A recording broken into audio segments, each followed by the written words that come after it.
Right, మీరు అన్నట్లుగా ఖచ్చితంగా దాంట్లో దాగినటువంటి ప్రతి అంశాన్ని కూడా వెలికి తీయబోతున్నారు చాలా స్పష్టంగా. ఇవాళ మనం చూడొచ్చు. దినేష్, ఏంటి ప్రస్తుతం తిరుపతి కేంద్రంగానే ఉంటూ ఈ విచారణ కార్యక్రమం మొత్తం కూడా కొనసాగబోతోంది. ఏంటి సిట్టు బృందం ప్రస్తుతం ఎక్కడ ఉంటున్నారు? వారికి ఏమైనా ప్రత్యేకమైనటువంటి ఆఫీసు లాంటిది ఏమైనా ఏర్పాటు చేశారా?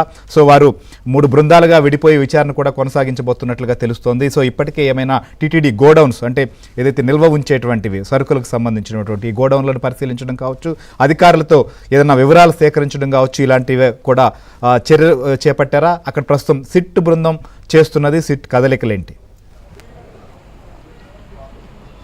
Thank you sir. మొత్తంగా సిట్ బృందం మొట్టమొదట నేరుగా తిరుమలకు వెళ్ళి తిరుమలలో వెంకటేశ్వర స్వామిని దర్శించుకొని ఆ తర్వాత ఇప్పుడు తిరుపతికి రావడం జరిగింది.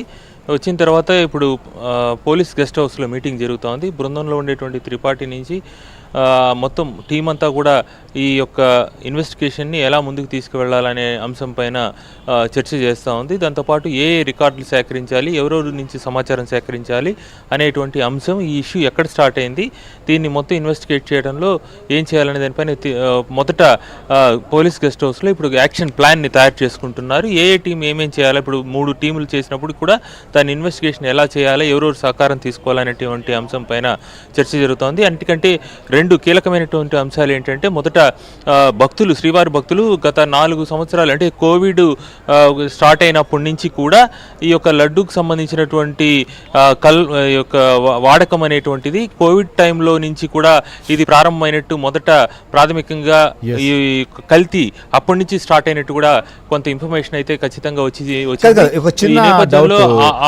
చాలా రోజుల నుంచి కూడా అక్కడ పనిచేస్తున్నటువంటి ముఖ్యంగా ఏదైతే పోర్టు కార్మికులు, ఎందుకంటే వారందరూ కూడా చాలా పవిత్రంగా చాలా విశిష్టతతో కూడుకున్నటువంటి లడ్డు తయారీకి ఉపక్రమిస్తారు. మనం చూస్తుంటాం వాళ్ళు విధులకు వెళ్ళేటప్పుడు కూడా. సో అలాంటి వారికి అనుమానం రాలేదా? వారు కూడా టీటీడీ అధికారుల దృష్టికి ఏమన్నా తీసుకెళ్లారా? వారి నుంచి వస్తున్నటువంటి ఫీడ్బ్యాక్ ఏంటి? వారిని కూడా ఈ విషయంలో విచారించబోతోందా సిట్? చాలా మంచి విషయం మీరు ప్రస్తావించారు. యాక్చువల్గా చెప్పాలంటే ఈ మొత్తం విషయం బయటకు రావడానికి పోటీ కార్మికులే మూల కారణం. ఎందుకంటే శ్యామలరావు ఈవోగా వచ్చిన తర్వాత ఆయన ప్రతి ఒక్కరి డిపార్ట్మెంట్ నుంచి వాళ్ళ నుంచి సలహాలు తీసుకోవడం మొదలుపెట్టారు.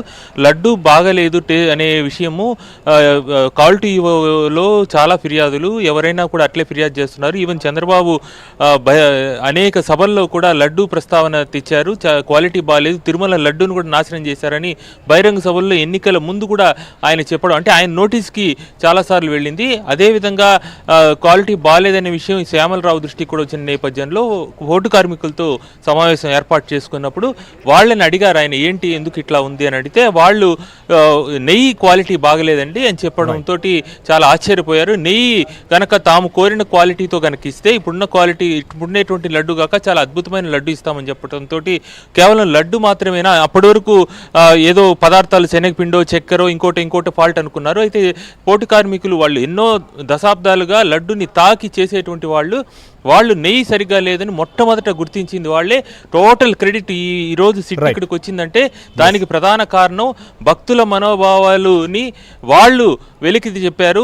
అఫీషియల్ మీటింగ్లోనే వాళ్ళు చెప్పడంతో ట్రయల్ బేస్డ్గా మంచి నెయ్యిని వాళ్ళకి ఇవ్వడంతో చాలా అద్భుతమైన లడ్డూలు తయారు చేశారు. దాంతో ఒక్కసారిగా టీటీడీ షాక్ అయింది. నెయ్యిలో ఇంత క్వాలిటీని తీసుకొచ్చే ఇది ఉందా అనేటువంటిది నేపథ్యంలో అప్పుడు నెయ్యి క్వాలిటీ పైన దృష్టి పెట్టారు.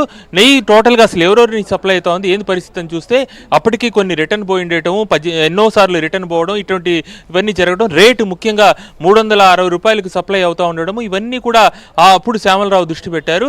ఈ మార్కెట్లో ఇంత రేటు ఉంటే నెయ్యి ఇంత తక్కువ రేట్లో ఉంది, ఎందుకు ఇస్తున్నారు, ఎలా ఇస్తున్నారు, అసలు వాటి క్వాలిటీ ఏంటని అక్కడి నుంచి వాళ్ళు తనిఖీకి పంపిస్తే అప్పుడు ఈ రకమైనటువంటి మాంసం, అదే ఒక జంతువు కొవ్వులన్నీ కూడా దాంట్లో ఉన్న విషయం తెలిసింది. అయితే ఒక కీలకమైన విషయం మీకు చెప్పాల్సిన అవసరం ఉంది. ఈ ఇన్వెస్టిగేషన్ మొత్తంగా కూడా వ్యాట్ ఏదైతే సేల్స్ ట్యాక్స్ సంబంధించి వ్యాట్ ఏదైతే మొత్తం ఉంటుందో దాన్ని కావచ్చు, అలాగే టోల్ ప్లాజాలు ఏదైతే ఉందో, అంటే లారీలు, ఈ యొక్క ఎయిర్ లారీకి సంబంధించింది ఎక్కడెక్కడి నుంచి అక్కడికి పోయింది, ఇవన్నీ కూడా ఈ యొక్క సిట్ బృందం చూసే పరిస్థితుంది.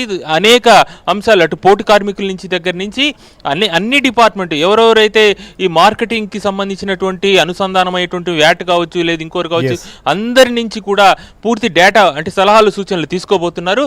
అప్పుడే పిన్ టు పిన్, ఏదంటే ఇప్పుడు అన్నీ కూడా ఆన్లైన్లోనే జరుగుతూ ఉంది, ఏది కూడా ఇది ఇబ్బంది లేదు. మరో కీలకమైన విషయం ఇంతకుముందు రామారావు గారు చెప్పినట్టుగా బోర్డుది చాలా కీలకమైన విషయం. బోర్డు డెసిషన్లోనే 2 లక్షల లీటర్లు ప్రొక్యూర్ చేయాలి రోజుకి అనే దాన్ని పూర్తిగా తొలగించేశారు.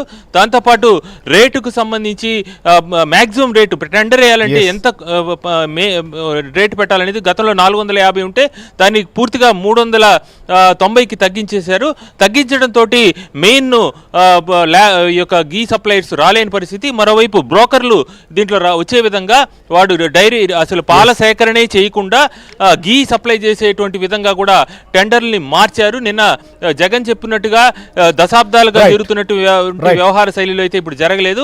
టోటల్ గా మార్చేసినటువంటి పరిస్థితుల్లో వాటిపైన కూడా సిట్ దృష్టి పెడతాం సార్. రైట్ దినేష్, తో మొత్తానికి సిట్ కదలికల్ని, సిట్ విచారణ సంబంధించినటువంటి ప్రతి పాయింట్ ను కూడా మీరు అందిస్తూ ఉండండి. సో మొత్తానికి సిట్ రంగంలోకి దిగింది.